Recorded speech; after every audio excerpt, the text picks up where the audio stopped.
Hey guys, welcome back to Hero Games. We are back this week, coming at you with my undefeated black deck from this past week's local, sort of.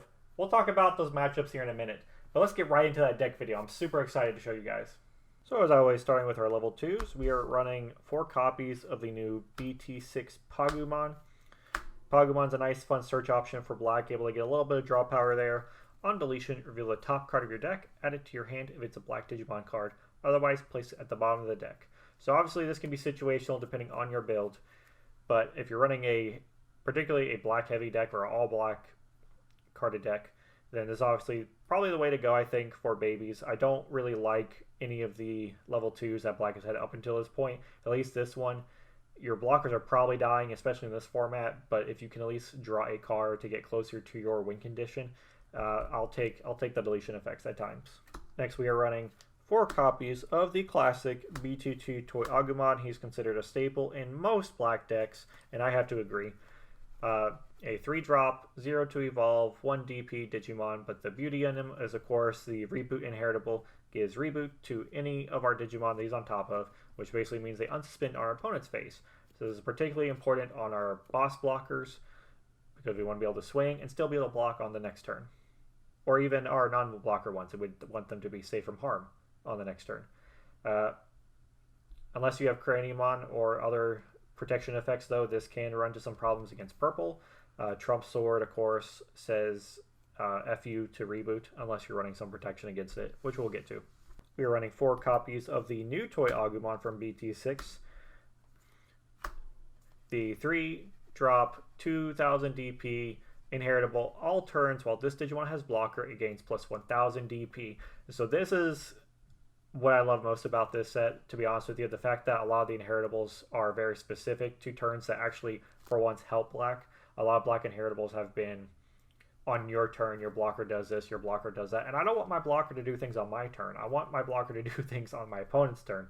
That's kind of the whole point of the blocker. With ToyAgumon here, we get the best of both here. Because it's all turns, our blocker type Digimon will always have that 1000 DP, but most importantly, they will be blocking at 1000 DP higher, which is great. We are running 3 copies of the BT2 Gotsumon. He is our cheap 3-drop blocker, lose 2 memory attacking, 3000 DP. This is our Vmon counter. If we're running up against blue cards, they'll likely playing the jamming Vmon, and this is a quick way to shut that down. I'm pretty happy with my 3 copies of this, but you could definitely argue for 4. These are just a great blocker to have. We are running 2 copies of Chumon from BT3. Chumon is our memory blocker, so all turns your opponent cannot gain memory except with tamer effects. I used to run this at higher amounts, or definitely suggest running at higher amounts. While it's good to be able to shut down people from being able to gain memory with memory boosters being on the rise, unfortunately a lot of decks just have a way to just get rid of Chumon.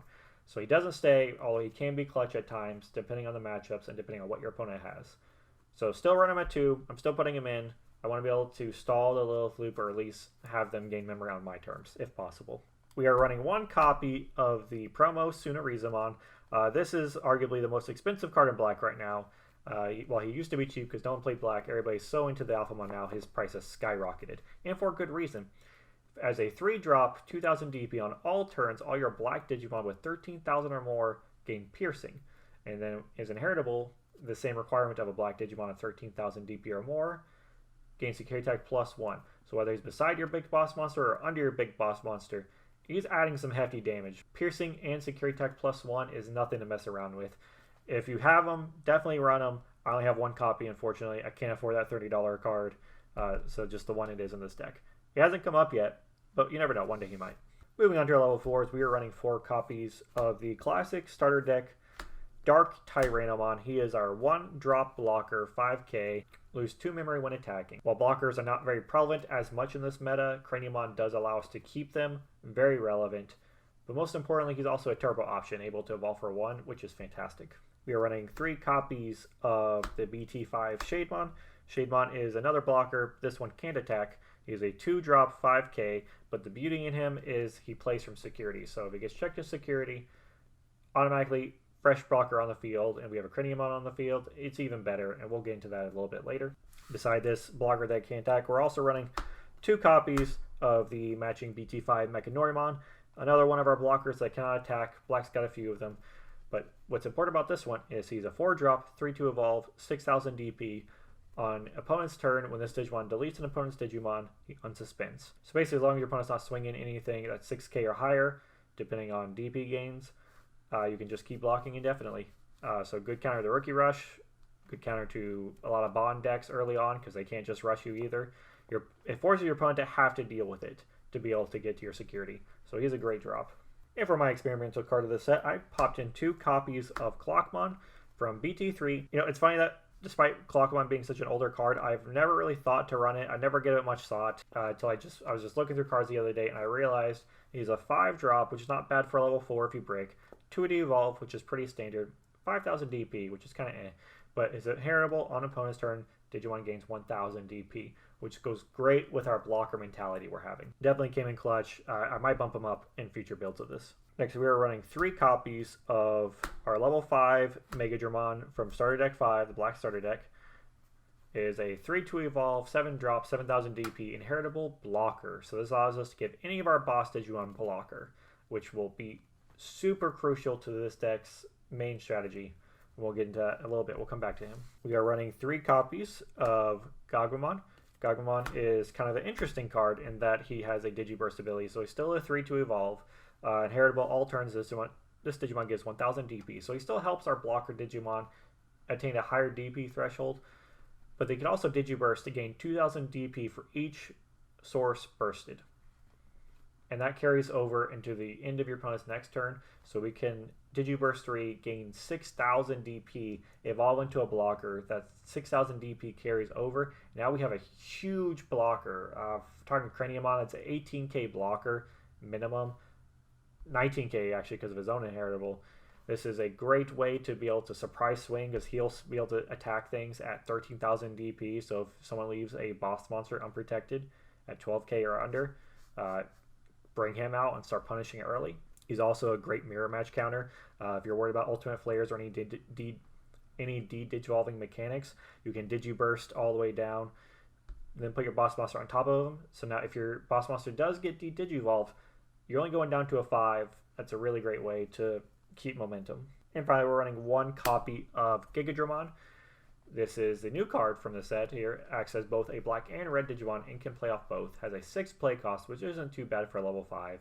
On your opponent's turn, this Digimon gets plus 2000 DP. This is great under our boss monsters. I have him as 1 because I kind of like the other Megidramon and Gogumon a bit more in utility, but I didn't want to just drop him, so I squeezed him in at 1.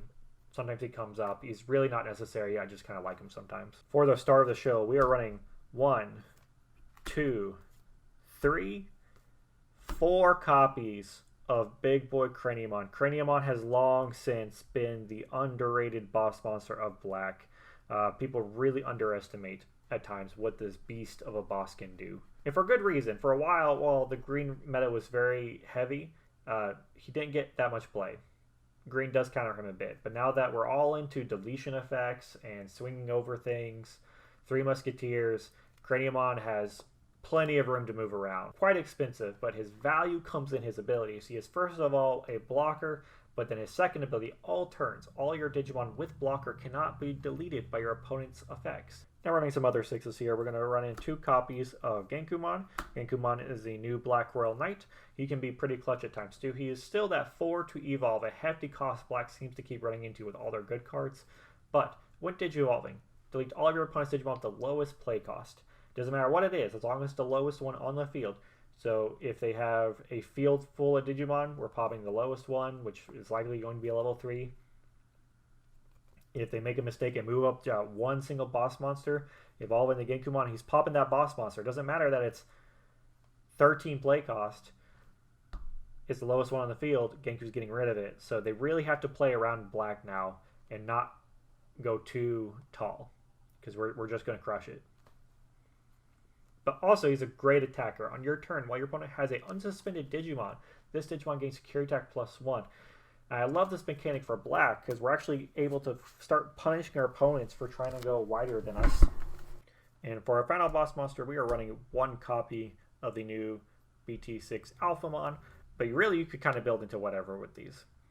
Alphamon specifically When checking security, if there is a Royal Knight on the field, either on your side of the field or on your opponent's side of the field, if you're playing against Lord Knight or Jessamon, or even the mirror match, up to 12 of your opponent's Digimon cannot attack, and then this card comes to hand. If your opponent has more than 13 or more Digimon on field, you have some other problems to worry about.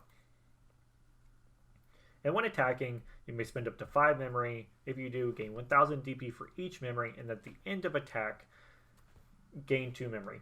For our level 7s, we're running 2 copies of Omnimon Zort. If you're not familiar with it yet, Omnimon Zort is a 6 to evolve of black or purple.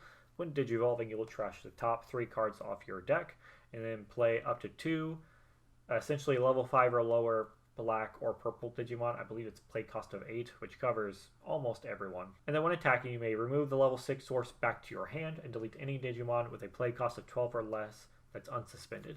And we are running 1 copy of the original black level 7 Omnimon Alter S.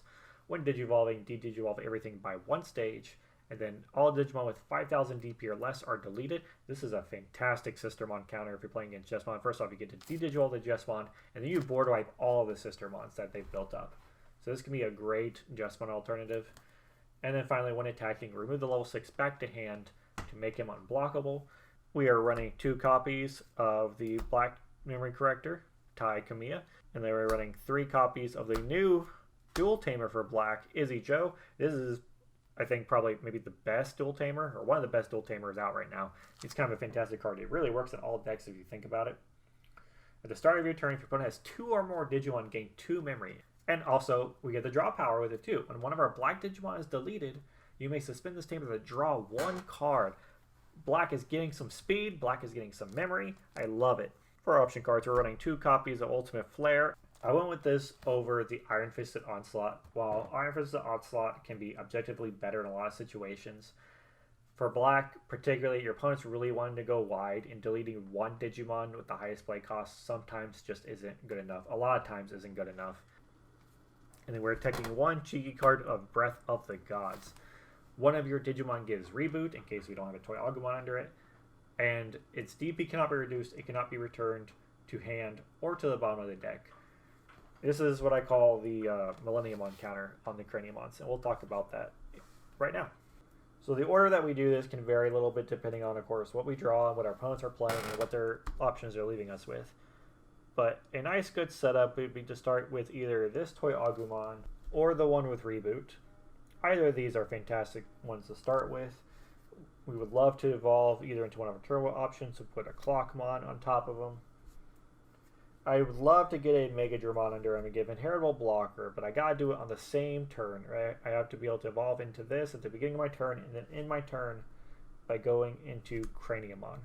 So now Craniamon is a 13k blocker with reboot, or a 14k blocker without reboot. Either way, he's standing pretty big, and now he cannot be deleted by card effects. Once we have the strat, though, preferably then we'll, of course, go to Omnimon Zort. What we'll do with this is we'll get to play some more black cards. We'll hopefully either play one of our Megidramons or a Gogmamon. If I have the choice, I'll play 2 level 5s, or at least close to level 5 as possible, because our next opportunity to attack, which could be the same turn against 3 Musketeers, once we swing, we return Craniamon to hand, check whatever security, assuming Zwart survives, which he should because he's a pretty hefty boy. Then we get to put Craniamon on top of something else. Let's say we put on this Gigadramon here. Now we are set. Now we are going to start winning this game because Omnimon Zwart will unsuspend because of the reboot, preferably. Now Craniamon is a 14k blocker. Zwart is a 16k blocker, and neither can be deleted by card effects. And even if they throw Millenniumon down, they're only getting run of one of them. And we still have 2 big, hefty, big boy blocker Digimon here. One that reboots. Craniamon stops Zwart from ever being deleted by Trump Sword, by Iron Fisted Onslaught, no Gaia Force.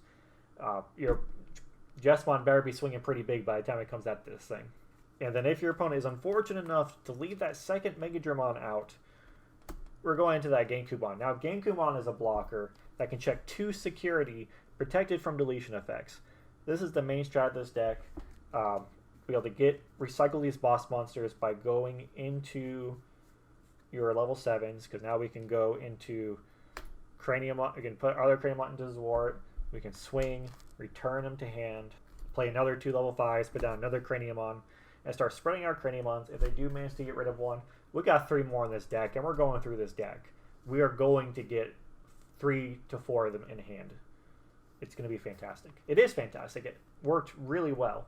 Being able to just recycle through my Craniamons and be able to put blocker on your Zwarts and evolve, swing, recycle level 6, put level 6 on something else. It's a great way to keep up pressure, keep up a lot of boss bursts on field. So that was my Black Royal Knights build. Matchups that we had at our locals, we played against Gabumons, we played against a lot of 3 Musketeers. In friendlies, we played against Lilithoop and Jessmon. All in all, not too bad results there.